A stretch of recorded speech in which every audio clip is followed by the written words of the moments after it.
What Yeah. is it about horses that the veterans and first responders find so therapeutic with anxiety and depression? I'll tell you in a nutshell how it works. First of all, they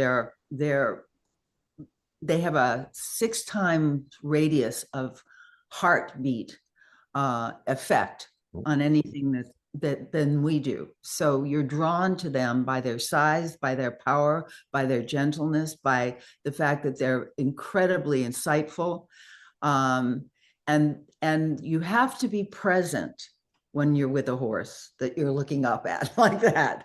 Most people who are suffering from trauma or PTSD or a myriad of issues, they get all in their head. They get all about their trauma and they get stuck.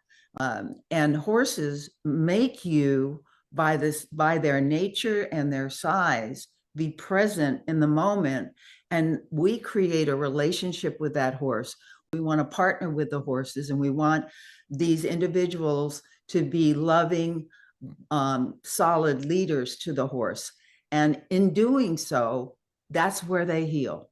That's where they show where they're insecure, whether they've lost their voice in their trauma, and so forth. And when you create a relationship of respect with an animal that weighs 10, 15 times your weight and has a mind of its own, and you all of a sudden have synergy with that animal, it's so rewarding and so healing. And you begin to realize, because they mirror how you present yourself. Unlike a dog, unless it's been beaten, will come up and wag its tail and love everybody. How are you? They evaluate if you're a threat to them, and then they remember you, and then they create a very loving relationship with you, and they'll do pretty much anything for you.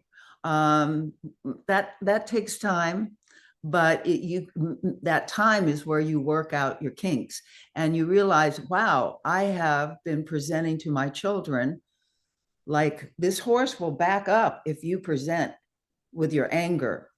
PTSD people often are angry and they don't even realize how they're presenting themselves, how they speak, the level of their voice.